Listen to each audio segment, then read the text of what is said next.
मेरा नाम है मोहित द्विवेदी। समस्या ये है कि मेरे भाई ने 14 तारीख को सुसाइड कर लिया था।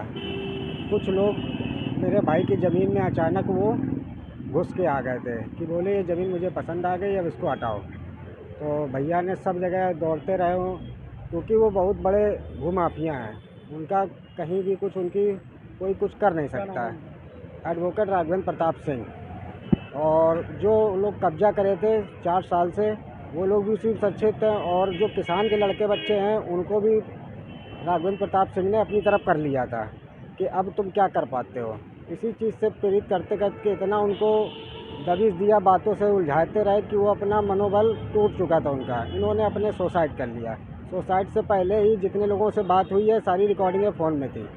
फ़ोन पुलिस ले गई अपने साथ। फ़ोन जब हम लोगों को बुलाया गया कि फ़ोन का पासवर्ड बता दो, तो चूँकि पुलिस पहले ही हमारी भाभी से फ़ोन के पासवर्ड ले पूछ चुकी थी। जब हमारे दोबारा डीसीपी साहब के यहाँ आए थे पासवर्ड खोलने के लिए, तो पासवर्ड ही नहीं खुल रहा था, क्योंकि वो पहले से ऑलरेडी टूट चुका है, तो अब क्या खुलेगा। फिर भी कोई बात नहीं, हमने एप्लीकेशन 20 तारीख को हमने कमिश्नर साहब के यहाँ दिया।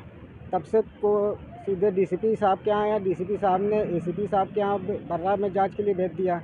अब हम लोग तब से दौड़ ही रहे हैं, कहीं सुनवाई कुछ नहीं हो रहा है। एफआईआर पहले बोले कि जांच होती रहेगी, जांच होते होते पूरा भैया 1 दिन बाकी है, 1 महीना पूरा हो गया, अभी तक उनकी जांच नहीं कंप्लीट। मैं ये बोल रहा था कि कम से कम मेरी एफआईआर लिख दीजिए, बाद में जांच करते रहिए, तो उसमें भी एग्री नहीं है। फिर कोई बात नहीं, हमको परसों वाले दिन बुलाया कि अपनी एफआईआर ले लो बर्रा थाने में। तो मैं वहाँ पहुँचा तो बोले कि अभी साहब आ जाने दो, साहब अभी दिला देते हैं। हम बैठे रहे। बाद में बोले कि तुम्हारी रिपोर्ट चली गई है हनुमान विहार थाने में। हनुमान विहार थाने पहुँचे तो बोले कि 6 बजे तक आ जाना, टाइपिंग करने में थोड़ा लेट हो जाएगा। हमने कहा ठीक है, 9 बजे तक आ जा रहे भैया। क्योंकि मैं रात में गया नहीं, थाने का मामला था, रात में मुझे जाना ठीक नहीं लगा। मैं सुबह गया, सुबह मुझे पता चला कि वहाँ पे रिपोर्ट ही नहीं है। रिपोर्ट फिर भेज दी गई है बर्रा थाने। मैं कहाँ तक भैया दौड़ूँ, कहाँ तक मैं न्याय मांगूँ। आज डीसीपी ऑफिस भी मैं गया था, डीपीसी ऑफिस से पूरी बात बताई मैंने, तो उन्होंने बोला कि मैं इसको देखता हूँ, मैं आपको शाम तक फ़ोन करता हूँ। नाम हटाने की भी बात चल रही है। हाँ, नाम हटाने की बात चली थी, राघवेंद्र प्रताप का नाम हटाने के लिए। ये बर्रा थाने के पुलिसकर्मी।